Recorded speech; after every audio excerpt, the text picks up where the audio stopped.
Good afternoon, everybody. It's great that you have made it all back from lunch. Please, dear panelists, join me on stage. We've been talking a lot about capital, about pipelines, about money, about investment. And I'm very pleased that Matthew put something very important on the agenda, and that's human capital, because all that money is worth nothing if we are not able to find the right people to manage and run our hotels. So that's why we are going to talk about human capital. And I'd like to introduce the panel to you. From your left to the right, there is John, who is the Chief Executive of the African Regions Hotel in Accra.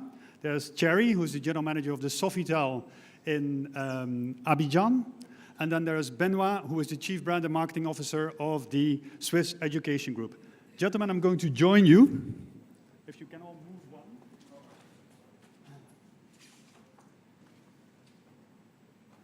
one.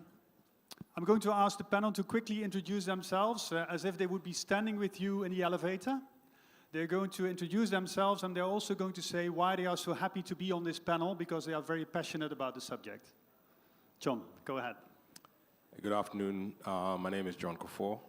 I am the promoter of the African Regions Hotel in Accra. We are a single hotel, owner-managed, and we have been in commercial service for 9 years. Now we have managed to cut ourselves a niche position in the marketing in Accra.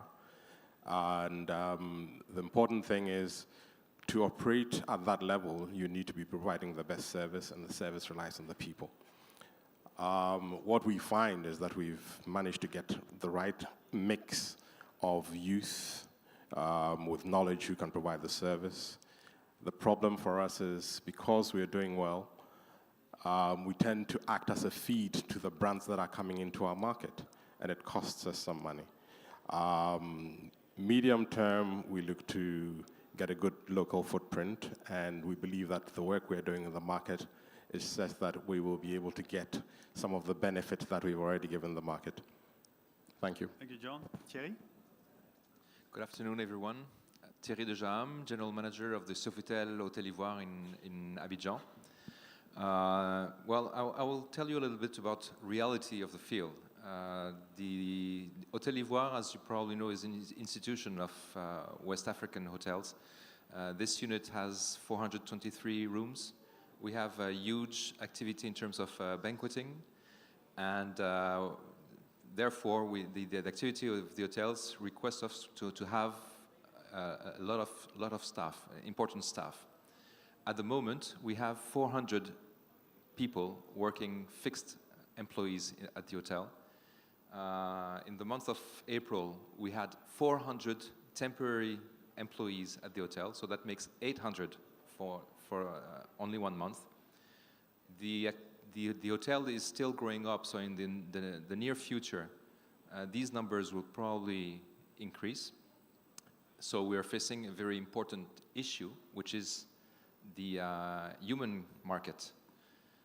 As you know, Ivory Coast went through very difficult times very recently, and it is extremely difficult to find the resources in terms of hospitality. So when I was asked to come and to participate, I think it was extremely important not only to talk about investment, financing, and assets, but also about human capital. Thank you, Thierry. Benoit? Good afternoon. My name is Benoit Sanson. I'm in charge of the brand and the marketing for the group, Swiss Education Group. My background, it's true, it was on the hospitality during 18 years, and I'm an alumni from École Hôtelière de Lausanne, and now I'm working for more than 18 years in education. Our group, Swiss Education Group, will have 7,000 students from 117 different nationalities.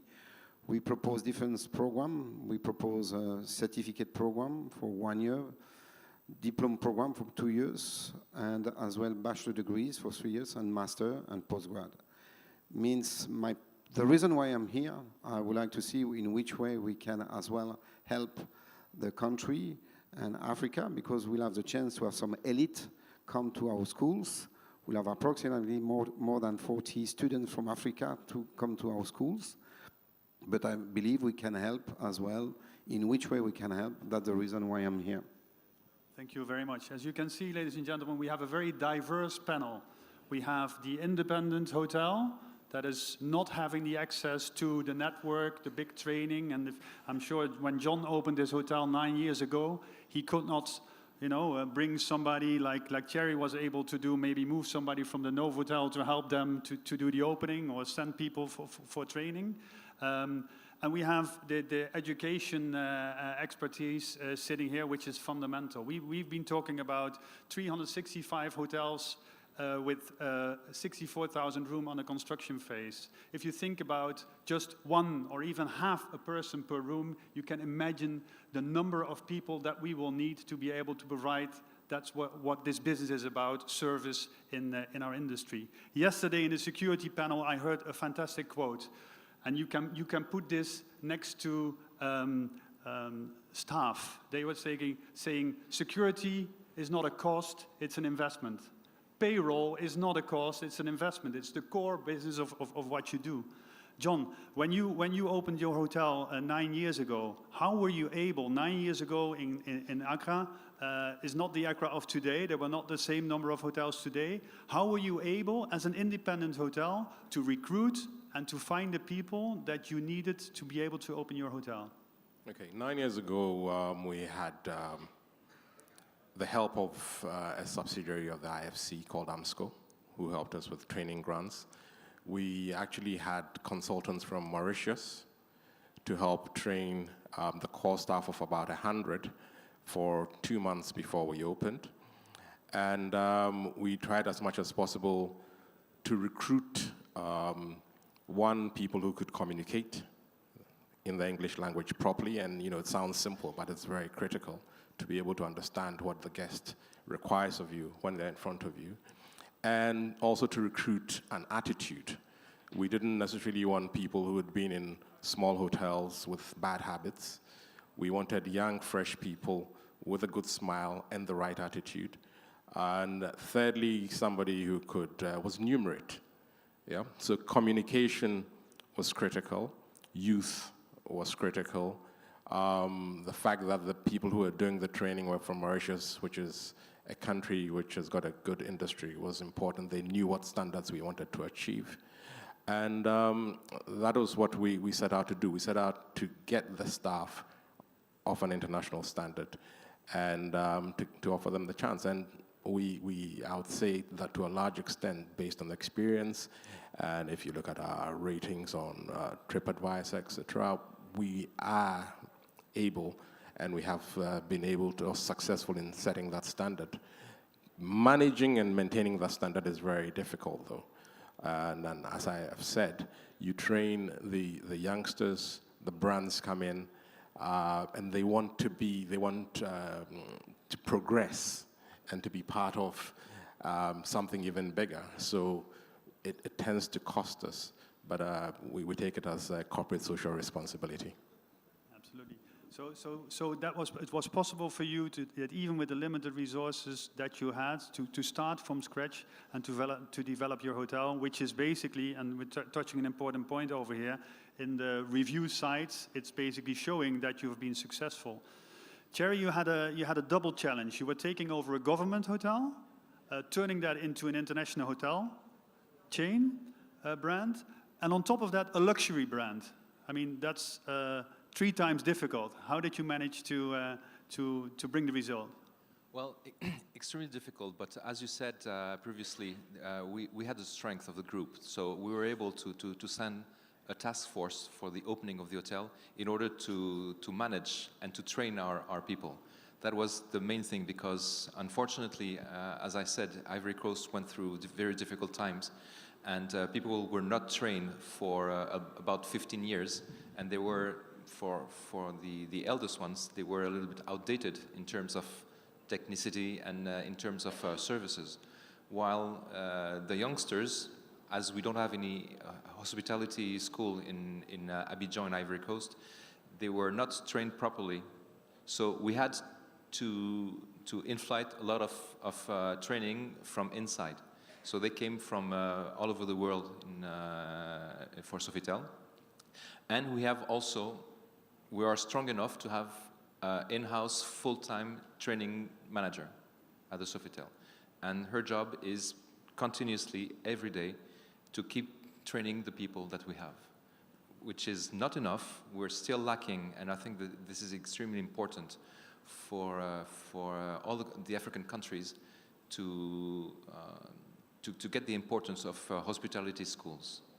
This is a lack that we have. The importance of local hospitality schools, they do not really exist up to a big extent. Benoit, you are doing international education. I believe Africa is an important market for you. Can you explain how you can actually provide, why Africa is interesting for you, even though you're not based in Africa with your school? I think Africa is very important because we already have a number of Africans, and they are proud as well after their experience in Switzerland and overseas to be back to Africa and to be entrepreneur and to develop what they learn from Switzerland and from all their experience. But we reach a niche of the students, and I think we need to help a little bit more the other part of Africa, where I believe my experience and as well what we do as well with some other country is to develop some partnership with some current university or to see what we can do with the government. We already have some partnership with some government, for example, Kazakhstan. They provide a scholarship to our students. We'll have as well some other country where they provide a loan system where it could be another ID. And for us, if we see some partner in Africa where we can as well develop our program, but that's true, the program will be maybe 1+2 or 2+1 because they need to be back to Switzerland as well to be sure they can have a degree from Switzerland. And that's where we are open-minded on that.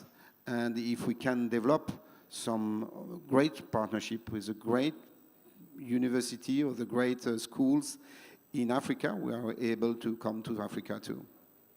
Yeah, because you are, as you explained to me before, you are building the management of the African management of the future, the people that will be, and I have heard you saying that actually you have quite a few alumni already who are having senior positions, mostly in the more southern African countries, correct? Exactly, yes. We'll have yes, more and more African students from South Africa, from Kenya, and from Zimbabwe too, where they're coming back to their country after 2 or 3 years.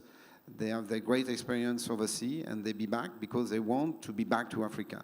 That's what we know from the African students. And that's where we need to already use this potential, but I think we can do more.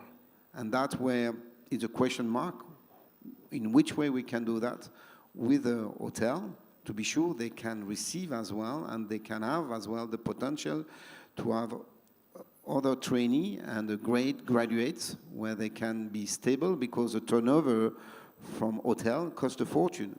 Yeah. I think we heard yesterday and today that the tourism represents 3 to 4% of the industry of most of the countries.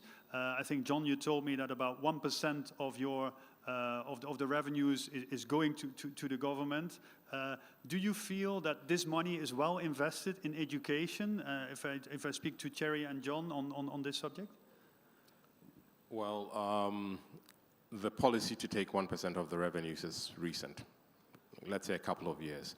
I think more important is the general policy direction.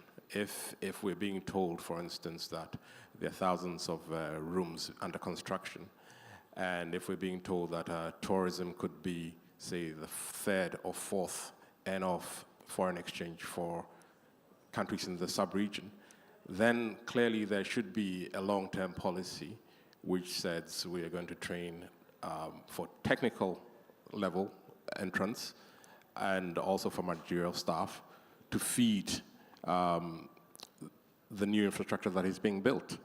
it should be coordinated. On the private sector side, maybe some of the bigger chains that are coming into the African cities could collaborate on training. And it would be even better if we could get the support of the governments to set up institutions which would actually feed the pipeline. You know, we're talking about economies of scale here, and there's only so much that the private sector could do. So there needs to be some sort of coordination, and that is critical. I mean, if really half of the pipeline is going to be delivered over the next 5 to 10 years, then you've got to ask yourself the question, where are the people going to come from? Yes, we know there are a lot of unemployed youth. We know there's a lot of capacity, but it doesn't match to what the industry needs. And we need to sort of turn that raw material into something that is properly nurtured, mentored, trained, and ready to provide the services from the mid-scale through to the top-end hotels, which at the moment we simply haven't got. So you're opening a 5-star hotel in Abidjan, but there are no people who can do 5-star service. Yeah. I think we're talking a lot about airports and infrastructure, but this is about the soft infrastructure, and which is so important. Thierry, what's your view on the education side? Right now, we know that in the case of Ivory Coast, they have some agreements with such countries like Morocco, or hopefully we can find something with Switzerland. Our goal, and it has always been our goal, and with Accor, is to train and make sure that the manager of tomorrow will be local and not international. Whether we have a few international in our hotels is good. It's always good to bring new air, new ideas, but it is not good not to count on local welfare. And I think the gentleman called Farouk was mentioning that he was looking for a Nigerian general manager in California. I think it's good to build human capital in the country, and we have to train them. Now, how to do it? As John was saying, we don't have a lot of help from our countries. We have to do it by ourselves. I know that there are some cases of hotel groups building human capital or investing in human capital. And as far as Accor is concerned, we want to do the same in Ivory Coast and other countries where we are. Okay, I'd like to turn to the audience for a moment. We have a few minutes left. I'd like to ask Mossadegh Bali from Azalai Hotels a question. I know you have been able to achieve something which for many people is very hard to achieve. I think you have managed to set up your own school. Maybe you can explain a little bit how that was done. Maybe there's a microphone here in the front. Just 1 second, sir. I just would like to... I'll come back to you after. Thank you, Rob. Congratulations to this great panel. Yes, we have the same view at the panel. Our countries talk a lot about the tourism and hospitality business, but they don't invest in what is the most important capital, which is human resources. So what we had to do at Azalai Hotels Group was to set up first in-house training, what we call Academy Azalai. So we train our staff on a continuous basis. And 1 year ago, we opened a school. So we have our first batch of 40 students from 18 to 20 years old with 9th graders. We take them, we train them during 11 months, half at school and half in hotels, like our own hotels, like Radisson Bamako and other independent hoteliers in Bamako. So we train them there. And after 11 months, they are ready to be employed in hotels, and they bring a new view and new ideas, and also they are better trained than the people we have today in our hotels who didn't have a chance to go through a training school. So I think this is what, as hoteliers, we have to do until the governments really address this problem of lack of well-trained HR in our countries. It's sad, it's unfortunate, because whenever I pay 100 francs as a salary, I pay, I think, 2.5% to the government, and I'm supposed to get back that 2.5% in terms of training, but I don't get it. So I take 1% of my revenue and I put it in training until we get training from the government. One last point, Rob, if I may. Maybe the big guys here, Accor, Radisson, all these big guys, maybe they should train more GMs, African GMs. The middle management is African, but I would say 99.9% of the GMs are non-Africans. And 50 years after the independence, 50 years after you guys opened your first hotels in Africa, especially Accor, first hotel in Africa in Cameroon, I think it was 40 years ago, maybe you should put more emphasis on African GMs. Thank you. Thank you, Mr. Bali. This is a very good, Can I jump back on that? This is a very important point, an appeal to the private sector. It is possible to create a hotel school, and I think if it can be done together with the groups, here we see an African hotel group building a hotel school, people being trained in Radisson and supplying human capital to the industry, which is great. We have two questions. You were first, sir, and then afterwards there's you, and I know my time is up. Very short. Hello, sir. Okay. My name is George again. My question is for the Chief Executive of African Region Hotel. I've been to your hotel in Ghana. Do you honestly believe that if Movenpick or Kempinski that's just opened in Ghana decide to run a 3-star hotel, which I believe, because I was a member of the hotel grading and classification for ECOWAS, and I know your hotel is at the range of a 3-star hotel. Do you think you can compete with them? We are competing with them.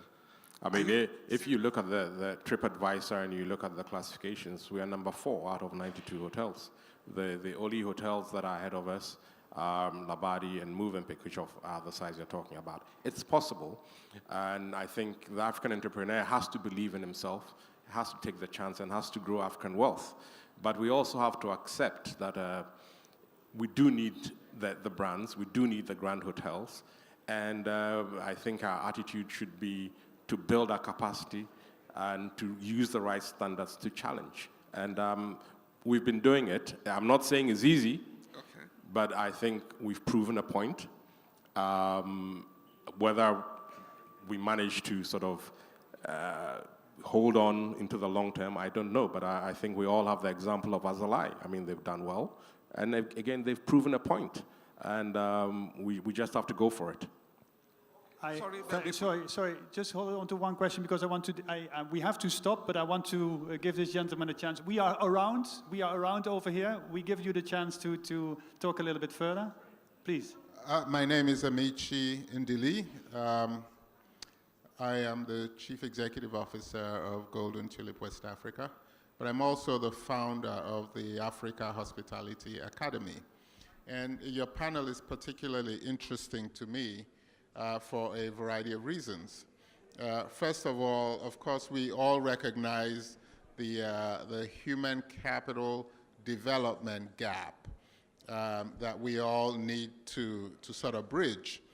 And there is a particular reason, at least in my personal opinion, why we have this gap in West Africa more so than in East Africa, for example, or Southern Africa.